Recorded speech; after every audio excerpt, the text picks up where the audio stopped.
Bahkan di luar sana Tuhan Yesus, ketika mendengarkan kebenaran firman-Mu, ketika mendengarkan pujian penyembahan bagi nama-Mu, hati mereka diubahkan. Yang keras menjadi lembut, yang tidak mengenal Tuhan kembali mencari Tuhan. Setiap orang, setiap nafas hanya butuh Tuhan pada malam hari. Urapi kami semua, layakan kami semua, khususkan kami semua untuk belajar mendengar suara-Mu, mendengar apa yang Engkau perintahkan untuk kami lakukan. Terima kasih Tuhan Yesus. Kami percaya Engkau disenangkan lewat pujian penyembahan kami. Agar hati kami dibuka untuk dibenarkan oleh kebenaran firman Allah. Urapi hamba-Mu, hamba-Mu hanya sebatas alatmu. Pakai ungkapan, ucapan, pemikiran bukan berasal dari hamba-Mu, tapi semua berasal dari Tuhan. Terima kasih Bapa di surga. Terima kasih Tuhan Yesus. Kami siap belajar oleh kebenaran firman. Bagi kita yang siap, sama-sama katakan amin. Silakan duduk Bapak Ibu yang diberkati Tuhan. Shalom. Dari tempat ini saya menyampaikan shalom bagi saudara saya yang pertama kali hadir di tempat ini. Satu sukacita bagi kita semua jika kita memberikan waktu kita hanya untuk memuliakan Tuhan. Kita belajar pada bulan Desember, awal bulan Desember ini, yaitu fruitful living, yaitu hidup berbuah. Kita langsung saja. Fruitful living, hidup yang berbuah. Kata ini mungkin kalau kita cermati dengan seksama, ini adalah kata-kata yang sering kita dengar. Hidup memang harus hidup berbuah. Jika kita hidup tidak berbuah, maka hidup ini tidak membawa dampak. Jadi saya yang mau bilang begini, lebih singkat atau lebih kata-katanya bisa dapat dimengerti, hidup untuk berdampak. Berdampak dalam segi apa? Segi hal yang positif, bukan hal yang negatif. Banyak orang berdampak dengan hal-hal yang negatif, merusak orang, membuat orang cemas, membuat orang tidak nyaman ketika dia berada bersama dengan dia. Tapi kita harus hidup berbuah yang berdampak positif. Sehingga orang yang ada di sekitar kita merasa nyaman, merasa tenteram, bukan merasa ketakutan. Ya? Pada awal bulan ini kita belajar bertumbuh subur dan berbuah. Sebelum kita masuk membaca Mazmur 92, 13-16, saya coba dulu membuka Matius 21 ayat 19. Ini satu kejadian di mana Tuhan Yesus ketika berjalan dalam satu daerah melihat satu pohon ara. Matius 21 ayat 19.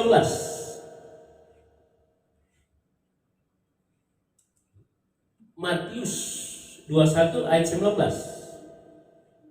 Ya. Dekat jalan ia melihat pohon ara lalu pergi ke situ.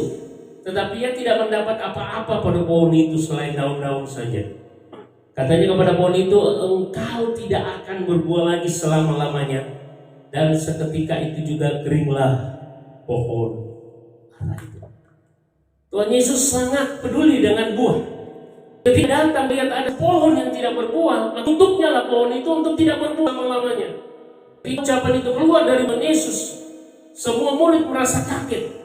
Kalau kita baca terus pada ayat itu, murid-murid merasa kaget bahwa perkataan Yesus ini luar biasa. Sehingga pohon pun bisa dibuatnya kering. Nah, kita berbicara tentang bertumbuh subur dan berbuah. Mazmur 92 ayat 13-16 pun berbicara tentang hal itu. Saya ajak dulu saudara untuk membuka ini. Bisa ditampilkan? Kalau di Alkitab elektronik itu tidak sama. Bedanya dia lompat satu ayat ya. Kalau diperhatikan salah satu kali. Nah, 92 ayat yang ke-12 kalau di situ. Ya. Baik, kita baca bersama Bapak Ibu Saudara. Nanti sampai ayat 16. 1, 2, 3. Orang benar akan bertunas seperti pohon korma, akan tumbuh subur seperti pohon aras di Libanon. Lanjut 14. Mereka yang ditanam di bait Tuhan akan bertunas di pelataran Allah kita. Pada masa tua pun mereka masih berbuah menjadi gemuk dan segar, untuk memberitakan bahwa Tuhan itu benar, bahwa Ia gunung batuku dan tidak ada kecurangan padanya.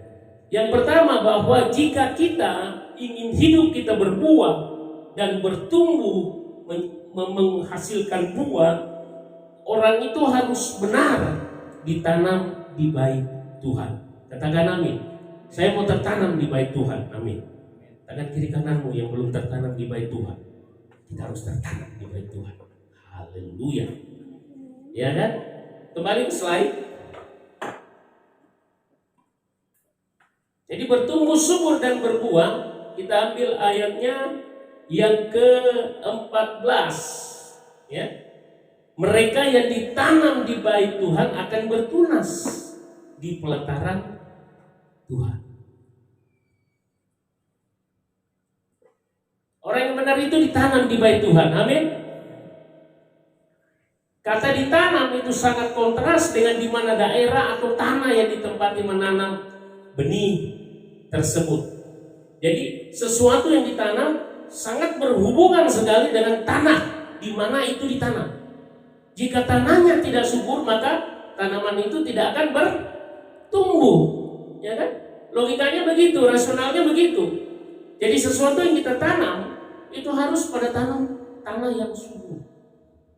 Saya ingat pada doa kita pertama, doa penyembahan pertama di rumah keluarga Ibu Nila, saya membahas ini sedikit, tapi tidak apa-apa, saya bahas kembali. Bahwa berkaitan dengan tanah, berkaitan dengan yang ditanam harus ada tanah yang dimana kita harus bertumbuh. Tanah yang baik, Matius 13 ayat 8 bilang begini, dan sebagian jatuh di tanah yang baik, lalu dia berbuah. Sebagian loh, tidak semua. Berarti ada yang jatuh di tanah yang tidak baik. Jadi yang baik itu ada yang 100 kali lipat, ada yang 60 kali lipat, ada yang 30 kali lipat. Saya tidak membahas dulu 100, 60, 30, itu di lain hal nanti. Jadi saya mau bilang bahwa sebagian jatuh di tanah yang baik. Mari kita bertanya kepada diri kita sendiri, apakah saya ini tertanam di tanah yang baik?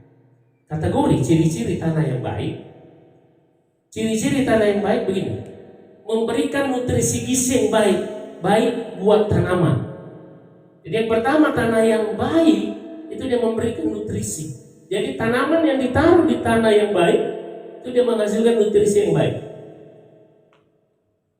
Lalu tanah yang baik dapat menerima semua tanaman, tidak tertentu saja. Jadi tanah yang baik itu bisa menerima tanaman apapun. Mau ditanam cabai, mau ditanam ubi kan, mau ditanam apa lagi ya? Singkong, sama ya, ubi singkong. Itu dia terima semua. Ini tanah yang baik. Terus yang ketiga, memiliki keasaman pH yang stabil. Bisa dilihat? Kalau lebih sedikit arti rohaninya saya mau bilang begini. Apa kaitannya Pak tanaman dan tanah? Coba kita memberikan perumpamaan tanaman itu saya dan saudara.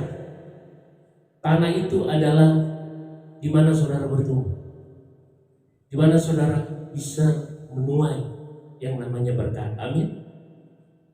Gereja ini adalah tanah di mana kita ditaruh, ditempatkan masing-masing posisi. Gereja yang baik, dia akan memberikan nutrisi gizi yang baik kepada jemaat Tuhan, memberikan makanan rohani dan makanan jasmani yang baik. Gereja yang baik dapat menerima semua dari segi dalam segala hal, mau suku, ras, golongan, apalagi sosial. Tidak memandang ada suku tertentu. Oh, saya kayaknya cocok dengan suku ini. Saya kayaknya dari suku ini, saya kadang-kadang ada penggolongan di situ. Kita belajar untuk gereja kita untuk menjadi tanah yang baik, juga memiliki keasaman pH yang stabilnya apa? Ada keseimbangan di situ. Tidak ada kesenjangan. Jadi gereja yang bisa memberikan satu tanam, tidak ada bandingan antara golongan tertentu dengan golongan yang lain. Ini arti rohaninya. Jadi kita berbicara tentang tanaman yang mau berbuah baik harus memiliki tanah yang baik. Nah, bagian B. Kalau kita sudah ketemukan nih, kita sudah tertanam di tanah yang baik. Rahasia apa agar kita bisa subur dan berbuah lebat? Ini menjadi jawaban di poin ke A tadi, bahwa kita harus tertanam di bait Tuhan. Oke, semua kita bilang saya tertanam di bait Tuhan. Saya datang ke gereja satu minggu, mungkin seminggu 3 kali, seminggu 4 kali. Tapi membuktikan apakah saudara bisa berbuah, berdampak dengan positif di sekitaran saudara. Ini akan menjadi satu contoh. Orang akan melihat kita, di mana kita akan beribadah, di mana dia beribadah, di mana dia bertumbuh. Dia akan bertanya, jika saudara tertanam dan tidak bertumbuh, ada something, ada sesuatu. Apa itu? What something? Apa yang terjadi? Rahasia bisa bertumbuh subur dan berbuah lebat Yohanes 15. Kita nggak usah baca semuanya. Yohanes 15 ini adalah satu cerita perumpamaan yang Tuhan Yesus beri, bahwa dia adalah pokok. Ya, kita sering dengar, familiar sekali Yohanes 15 ini. Kita adalah pokok. Tuhan Yesus adalah pokok anggur, kita ini adalah ranting-rantingnya. Saya nyambil beberapa ayat saja. Kalau mau baca itu nanti catat aja Bapak Ibu Saudara. Di Yohanes 15 ayat 1 sampai 27. Kita masuk pada proses yang pertama untuk bisa menjadi subur dan berbuah. Itu harus ada pemangkasan dan pembersihan. Katakan amin. Itu Yohanes 15 ayat 2. Kita baca sama-sama. Setiap ranting padaku yang tidak berbuah, dipotongnya dan hanya ibunya yang baca. Saya dengar. Coba dong, kita baca sama-sama semua. 3, 2, 1. Setiap siap.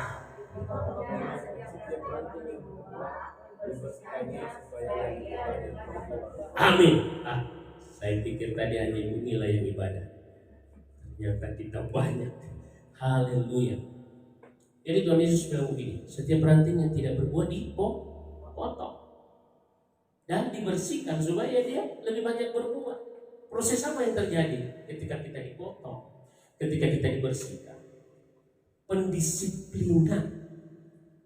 Karakter kita dipatahkan. Kesombongan kita dipatahkan. Hal-hal yang kecil yang menurut kita mungkin dosa-dosa kecil itu dibersihkan Tuhan. Tidak ada kata lain, kita harus memulai proses pemangkasan dan bersihkan Tuhan. Kalau saudara mengalami hal-hal seperti itu, jangan pernah kecewa. Jangan pernah membanding-bandingkan. Kenapa orang yang tidak kenal Tuhan hidupnya lebih baik? Kenapa kita yang kenal Tuhan kok susah ya? Melalui proses. Saya mencoba mencari fakta yang benar, bahwa memang benar, dan itu fakta. Ketika saudara dan saya menjadi pengikut Kristus, maka akan banyak cara-cara setan, lagi saya katakan setan, dan orang-orang fasik untuk menjauhkan kita dari kasih Kristus. Mengasihi Kristus itu tidak gampang, tidak satu cara yang instan, harus melalui proses pemangkasan, pembersihan. Ada satu contoh yang saya mau kasih di sini sangat kita tahu siapa ini Raja Nebukadnezar. Jadi cerita di Raja-Raja, 2 Raja-Raja, juga dicerita di Yeremia. Tapi saya cuma ambil di Daniel 4. Saudara nanti bisa baca Daniel 4 ayat 1 sampai 37. Satu perikop saja untuk itu. Tapi saya cuma mau ambil beberapa ayat saja supaya saudara bisa memahami di sini.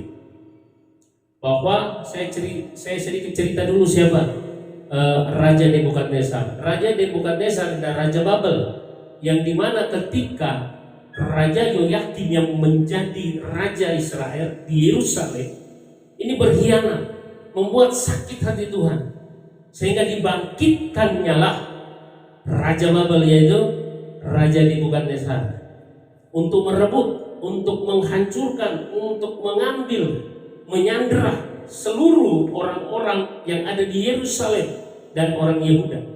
Lalu dibawa ke Babel. Beberapa tahun, 7 tahun kurang lebih. Bagaimana Raja Nebukadnezar ini berkuasa luar biasa. Sampai satu ketika ketika Tuhan memberikan dia kekuasaan, memberikan dia satu kehormatan yang tinggi, suatu ketika, ayat 30, Daniel 4 ayat 30. Saya ingin kita buka dulu.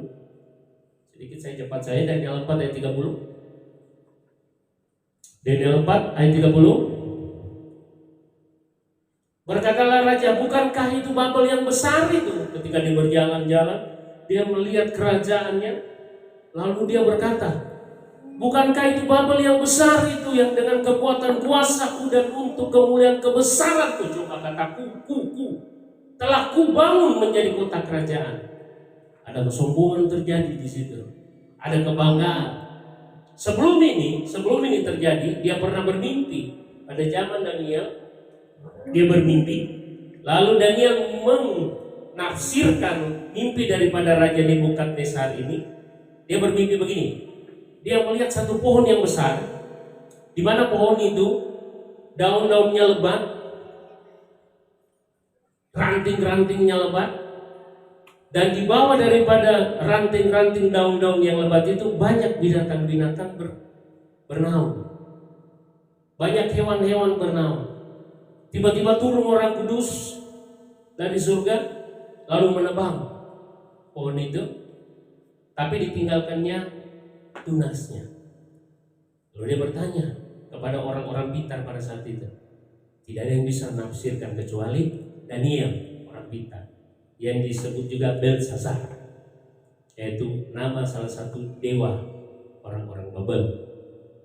Lalu Daniel menafsirkan mimpi Raja Nebukadnezar. Dia berkata begini, Raja, engkaulah itu, pohon yang besar itu lengkap.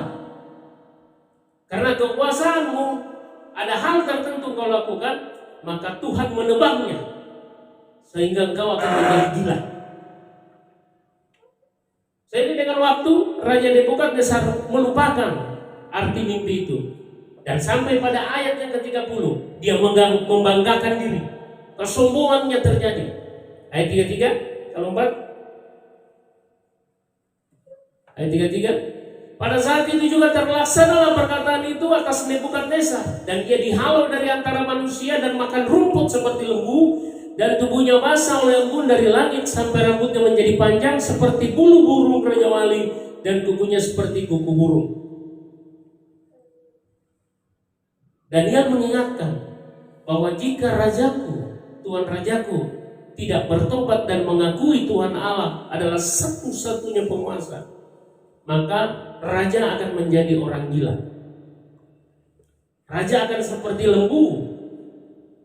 Raja akan makan rumput seperti lembu, dan rambut daripada raja akan seperti bulu burung raja wali. Itu dilupakan oleh Raja Nebukadnezar. Dan ketika dia membanggakan diri, terjadilah ayat 33 berkata, dia menjadi gila. Prosesnya berapa lama? 7 tahun. Sampai pada saat 36, ayat 36. Pada waktu akal budiku kembali kepadaku, kembalilah juga kepadaku kebesaran dan kemuliaanku untuk kemasyhuran kerajaanku. Para menteriku dan para pembesarku menjemput aku lagi. Aku dikembalikan kepada kerajaanku, bahkan kemuliaan yang lebih besar dari dahulu diberikan kepadaku. Ayat 37. Jadi sekarang aku, Nebukadnezar berkata, Nebukadnezar memuji, meninggikan dan memuliakan Raja Sorga yang segala perbuatannya adalah benar dan jalan-jalannya adalah adil, dan yang sanggup merendahkan mereka yang berlaku congkak. Ketika Raja Nebukadnezar mengakui bahwa segala kemuliaan yang diperolehnya adalah titipan dari Tuhan, hanya dari Tuhan yang memberikan dia kesempatan, tapi berlaku kesombongan. Oleh sebab itu, jika kita mau bertumbuh subur, ada yang namanya pemangkasan, ada pembersihan. Ini salah satu contoh. Jangan sampai kita sudah jaya, kita sudah ikut Tuhan, kita sudah makmur, kita sudah memperoleh, lalu kita lupa Tuhan. Berbuah, tapi berbuah yang tidak membawa dampak yang positif. Kita banyak mengecewakan orang-orang di sekitar kita dengan kata-kata kita, dengan perbuatan kita. Buat apa kita kelihatan kudus, tapi ternyata kita kudis, kurang disiplin. Lebih baik kita belajar bagaimana Tuhan memproses hidup kita. Itulah proses untuk bertumbuh. Proses yang betul-betul tidak enak ketika dipotong, dipangkas, dibersihkan. Sesuatu yang dibersihkan itu, coba bayangkan Bapak Ibu Saudara, kalau saudara punya lantai yang kotor, disikat. Itu disikat dengan kekuatan, bukan yang slow-mo, ya kan? Bukan, aduh, gosok-gosoknya seperti nyapu-nyapu apa, belai-belai. Tidak ada itu. Seseorang yang mau dibersihkan itu melalui proses.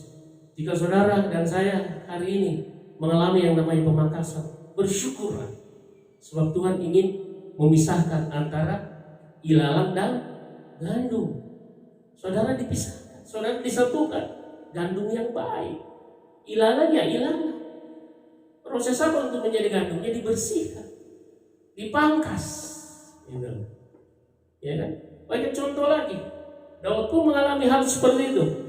Ketika Daud mengambil istri daripada Uria, dia berlaku sombong sekali sebagai raja.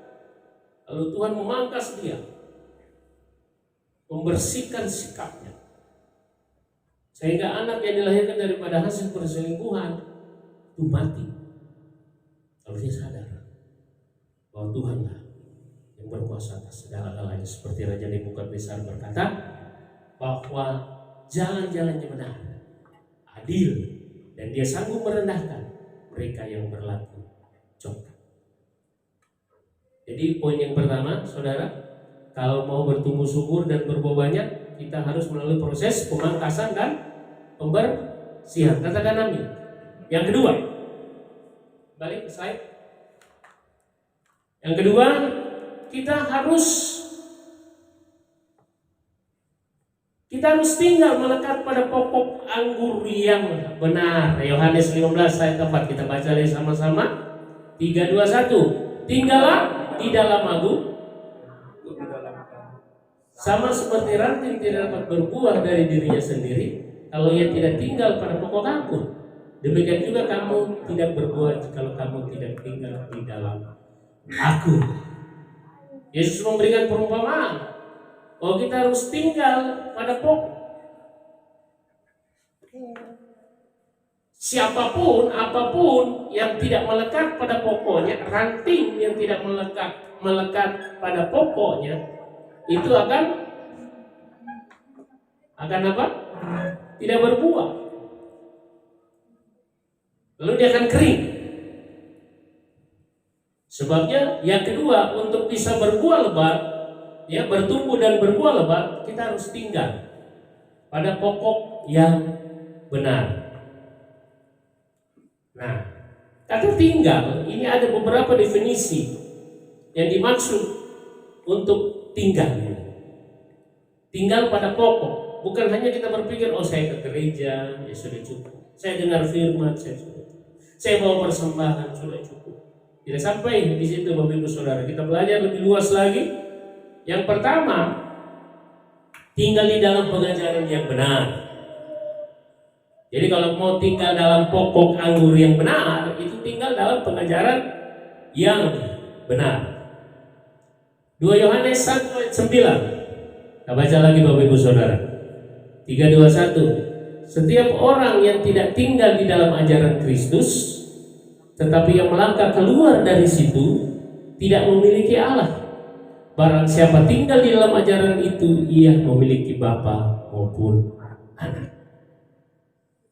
Jadi untuk bisa berbuah lebat, kita harus tinggal pada pengajaran yang benar.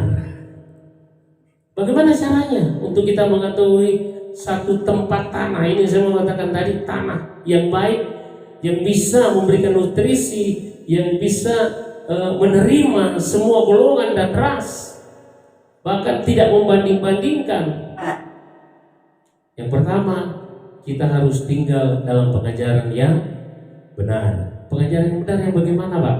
Tentunya kita harus memiliki satu definisi agar kita tahu arti daripada pengajaran yang benar. Matius 7 ayat 16 sampai 17. Coba tampilkan dulu Matius 7 ayat 16 sampai 17. Matius 7 ayat 16 sampai 17. Dari buahnya lah kamu akan mengenal mereka. Dapatkah orang memetik buah anggur dari semak duri atau buah ara dari rumput duri? Ayat 17. Demikianlah setiap pohon yang baik menghasilkan buah yang baik, sedang pohon yang tidak baik menghasilkan buah yang tidak baik. Saya simpulkan begini, pengajaran yang benar dilihat dari buahnya. Saudara dan saya, kalau tidak melihat buah yang baik dalam satu persekutuan, berarti saudara sudah salah di mana saudara tertangkap. Saya harus mengakui jika saudara tidak melihat satu buah di sini yang baik, saya tidak bisa mengatakan bahwa ini pelayan yang baik. Berarti ada koreksi yang harus kita lakukan di sini. Ada koreksi bagi saya, ada koreksi bagi pelayan-pelayan yang lain untuk bisa memberikan yang terbaik. Dari buahnya lah kita dilihat. Amin, amin. Dari buahnya kita. Tidak mungkin pohon yang baik menghasilkan buah yang tidak baik. Tidak mungkin juga pohon yang tidak baik menghasilkan buah yang baik. Tidak mungkin tanah yang baik bisa menghasilkan tumbuhan yang tidak baik. Dan sebaliknya tidak mungkin tanah yang tidak baik bisa menghasilkan tanaman yang baik. Atau dengan kata lain, tidak mungkin pelayanan yang baik menghasilkan buah yang tidak baik. Atau pelayanan yang hanya didasari dengan agamawi menghasilkan buah yang baik. Ada banyak orang melakukan satu pelayanan itu agamawi, ya, tapi tidak dengan spiritual, tidak dengan kerohanian yang benar itu datang kepada Tuhan. Jadi dari buahnya lah kita mengenal. Tinggal dalam pengajaran yang baik, yaitu kita lihat dari buahnya. Saudara tinggal belajar, bertumbuh, dan membawa dampak. Itu yang Tuhan inginkan. Kembali ke slide.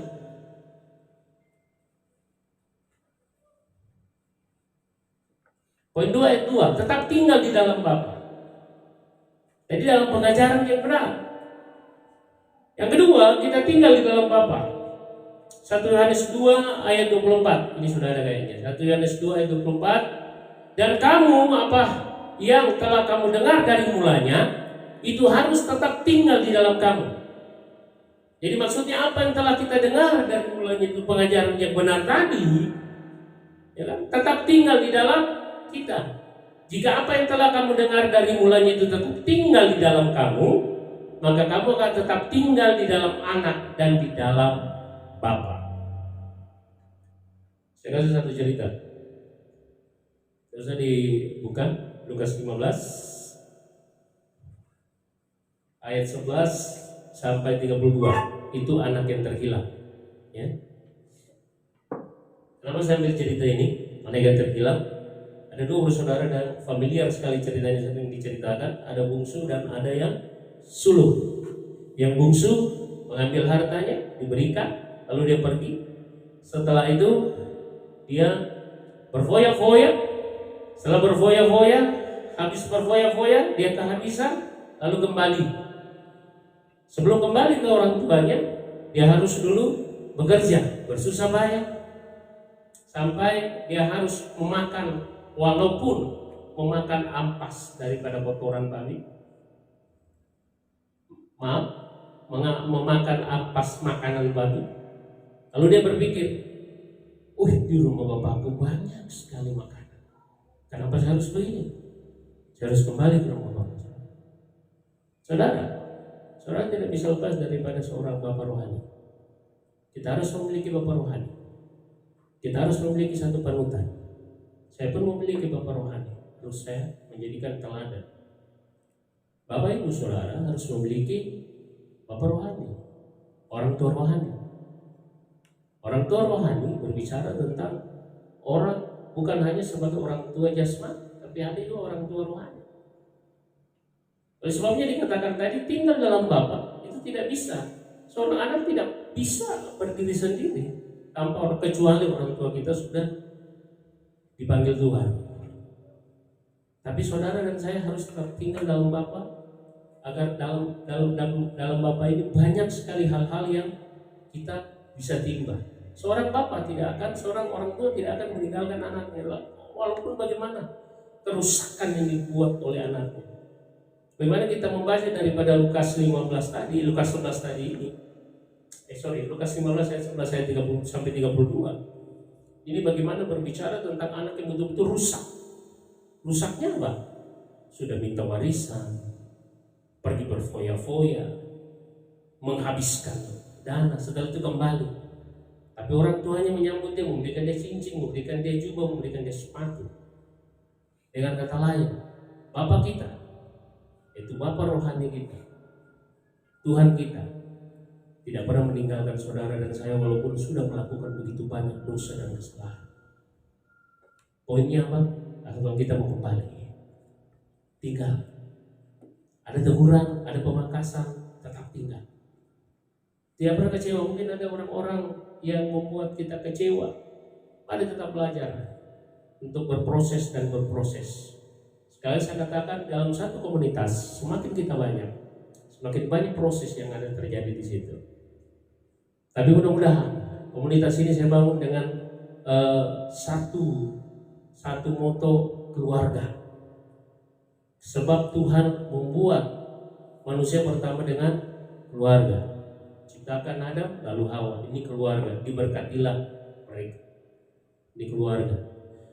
Saya ingin pelayanan ini menjadi keluarga. Apa belum menjadi masalah Bapak Ibu Saudara? Saya sampaikan waktu kemarin kepada Derek, apapun itu jam berapapun, ada sesuatu telepon. Kalau saya nggak bisa sempat datang, yang penting kita ada komunikasi. Adakan komunikasi terus, ya, tinggal di dalam Bapa. Yang berikutnya tinggal di dalam Roh Kudus. Yohanes 14 ayat 16 sampai 17, saya bacakan Bapak Ibu Saudara bisa memperhatikan. Aku akan minta kepada Bapa dan Ia akan memberikan kepadamu seorang penolong yang lain supaya menyertai kamu selama-lamanya, yaitu Roh kebenaran. Dunia tidak dapat menerima Dia sebab dunia tidak melihat Dia dan tidak mengenal Dia. Tapi kamu mengenal Dia sebab Ia menyertai kamu dan akan diam di dalam kamu. Perkataan Tuhan Yesus ini sebelum Dia naik ke surga, Dia memberikan penghiburan kepada murid-muridnya bahwa Dia akan minta kepada Bapa seorang penolong, yaitu Roh Kudus. Kenapa Roh Kudus itu sangat penting berdiam dalam diri saya dan saudara? Saya ini pribadi Tuhan yang ketiga, dan Tuhan taruh dalam setiap kita Roh Kudus. Minggu kemarin Ibu Susan berbicara bahwa kita bisa dapat mendengarkan suara Tuhan. Kadang-kadang kita tidak peka. Kadang-kadang kalau suara Tuhan itu, dia tiba-tiba terselip aja masuk. Jadi kita mau melakukan sesuatu hal, ada pertimbangan di situ. Nah, pertimbangan yang benar, itulah suara Tuhan. Dunia mengatakan suara hati, ya. Tapi itulah suara Tuhan. Kadang-kadang kita mau melakukan sesuatu, diingatkan. Waktu kita mungkin mau datang ke ibadah, terus ada urusan yang lain, tiba-tiba ada suara masuk dalam hati.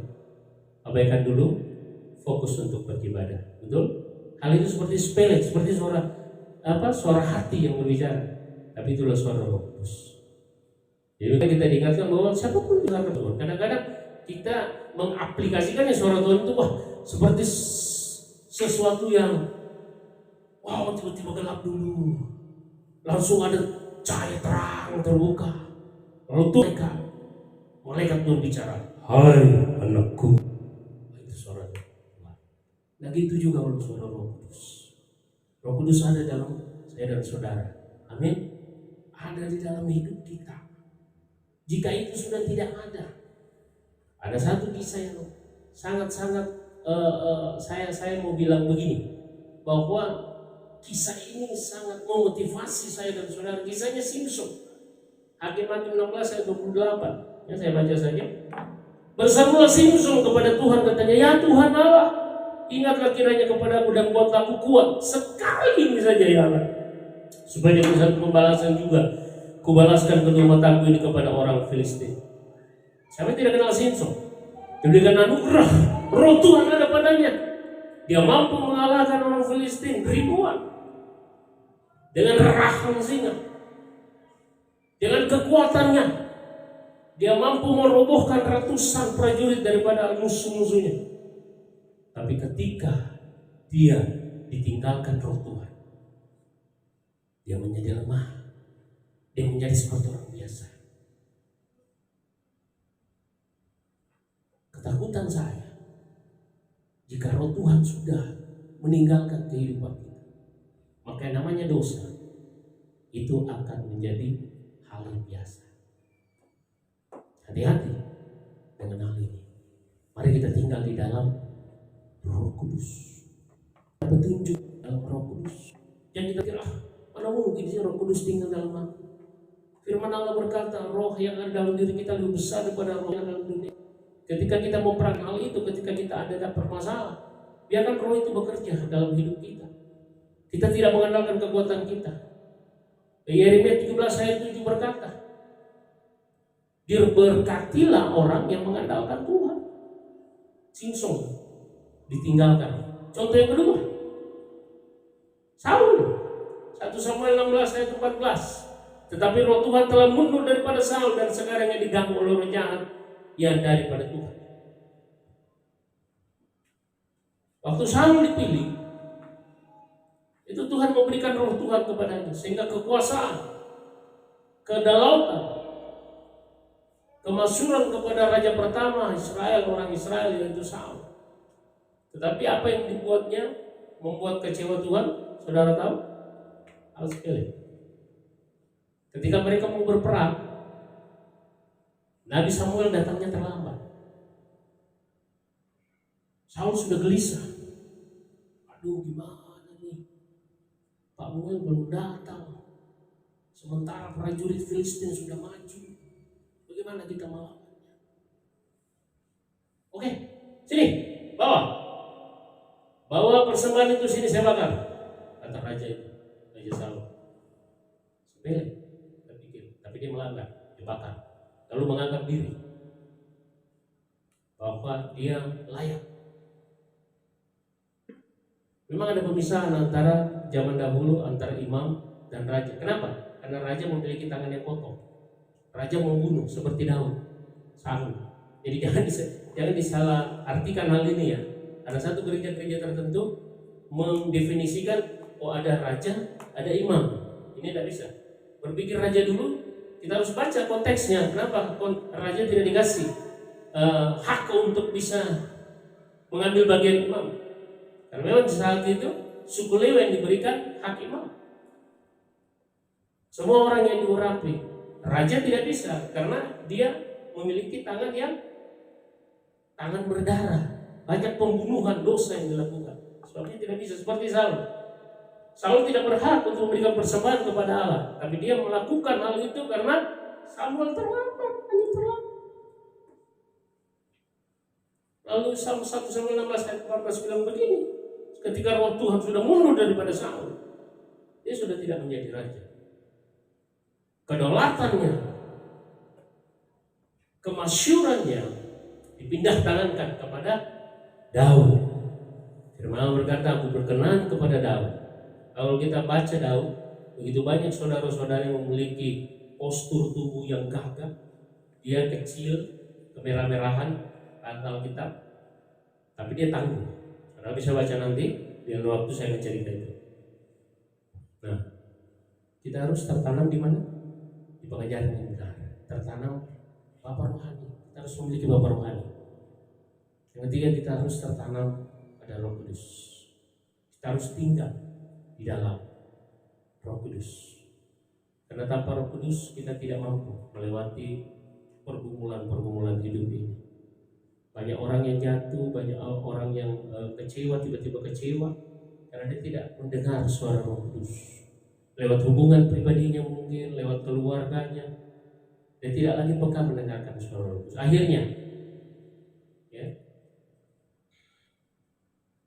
Akhirnya jika kita tertanam pada pokok anggur yang benar, yaitu pada pelayanan yang benar, pada tanah yang benar, dan kita melalui proses yang namanya pemangkasan, proses pembersihan, proses tinggal pada pengajaran yang benar, tinggal dalam pengenalan akan Bapa yang benar, tinggal di dalam Roh Kudus, maka kita akan berbuah tanpa batas. Berbuah banyak tanpa batas.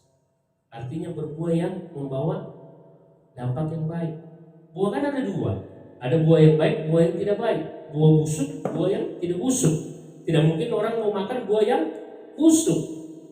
Saudara dan saya tentunya memilih, apalagi musim-musim mangga sekarang, cara yang betul-betul masak di atas pohon. Jangan masak yang di karbit. Masak yang betul-betul enak. Jika masaknya enak, manisnya juga enak, luar biasa. Yohanes 15 ayat 2, setiap ranting padaku yang tidak berbuah dipotongnya, dan setiap ranting yang berbuah dibersihkannya, supaya ia lebih banyak berbuah. Saya kira proses untuk pemangkasan itu, saudara yang biasa menanam itu tahu betul bagaimana cara proses satu tanaman, tumbuhan atau buah-buahan bisa menghasilkan buah yang banyak. Lalu di ayat yang kelima,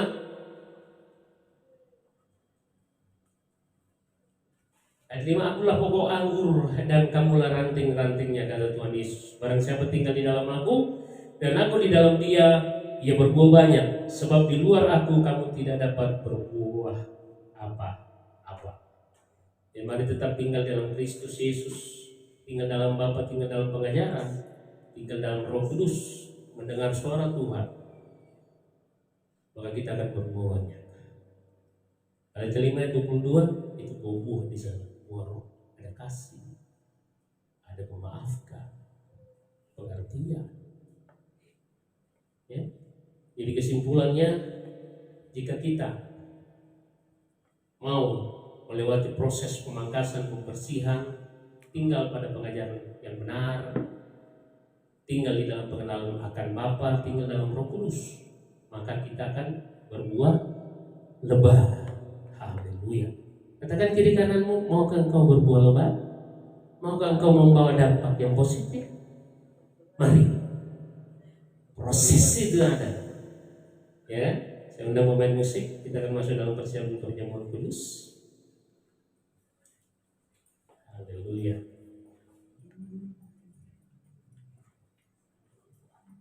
Percaya bahwa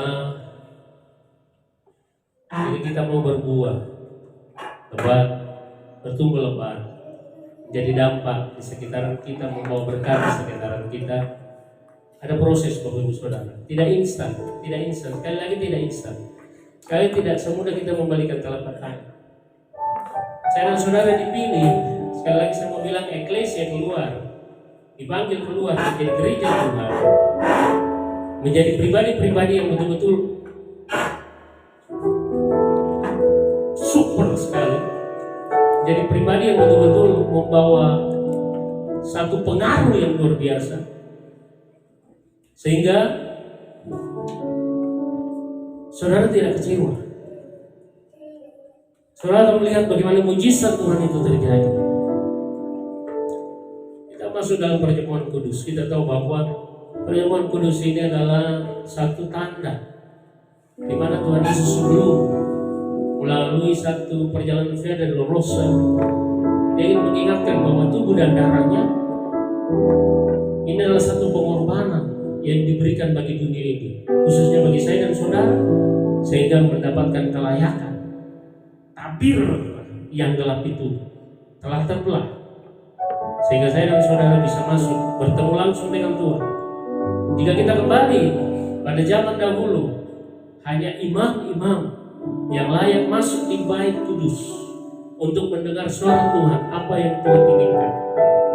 Tapi sekarang, oleh perkenan Tuhan, oleh karena tabir itu sudah dibelah, sehingga saya dan saudara bisa masuk di tempat Maha Kudus.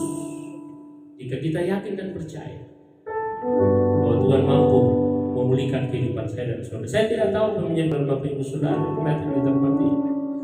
Ada perbulan pribadi, perbulan keluarga bawa kepada Tuhan. Percaya saja, Sekali lagi ketika Lazarus dibangkitkan, Yesus cuma bilang percaya saja, maka kau akan melihat kemuliaan Allah. Oleh kuasa darah-Mu, oleh kuasa darah Tuhan Yesus, darah-Mu Kau telah tebus dosaku, kekudusan-Mu melingkupiku, kasih-Mu mengalir memulihkan hidupku. Sungguh besar anugerah-Mu, Kau selamatkan hidupku. Ku menjadi ciptaan yang baru oleh kuasa darah-Mu.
Di mana kita ditempatkan, baik dalam dunia bisnis, dunia pekerjaan, dunia apapun. Mari kita membawa dampak bagi anak-anak kita, keluarga kita, sehingga hidup kita bisa menghasilkan buah yang lebat, buah yang bisa menghidupi orang-orang di sekitaran kita. Ketika hidup kita membawa dampak itu, maka Tuhan Yesus akan terlihat dalam kehidupan saya dan saudara. Biarlah kebenaran firman Allah itu tertanam dalam hidup kita. Bukan hanya sekedar kita mendengarkan kebenaran ini, tapi betul-betul tertanam. Ya Tuhan, saya mau tinggal dalam pengajaran yang benar.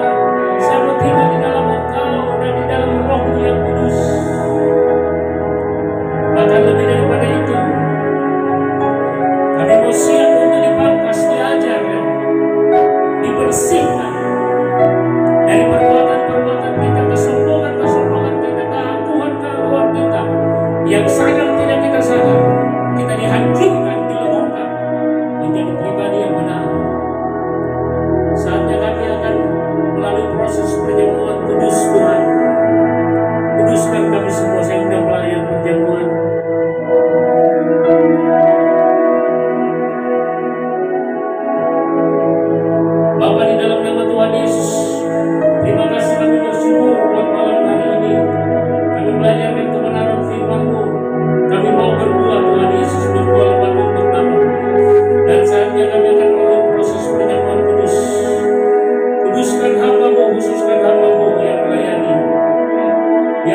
kebenaran firman Allah.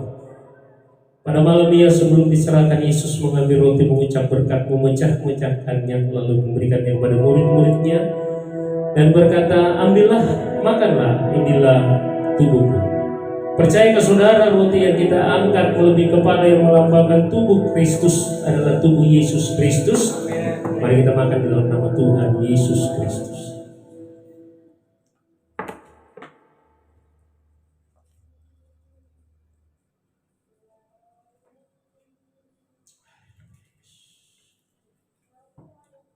Mari kita angkat cawan di tangan kita tinggi-tinggi melebihi kepala kita dan dengarkan kebenaran firman Allah. Sesudah itu mengambil cawan, mengucap syukur, lalu memberikannya kepada mereka dan berkata, minumlah kamu semua dari cawan ini, sebab inilah darahku, darah perjanjian yang ditumpahkan bagi banyak orang untuk pengampunan dosa. Percayakah saudara, anggur yang kita angkat melebihi kepala kita adalah darah Yesus Kristus? Di dalam nama Tuhan Yesus mari kita berdoa. Mari kita mengucap syukur. Oleh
Roh Kudus, Engkau bekerja terus, tanamkan firman ini di dalam kehidupan kami. Abang telah selesai, tapi Roh Kudus boleh bicara terus. Di dalam nama Tuhan Yesus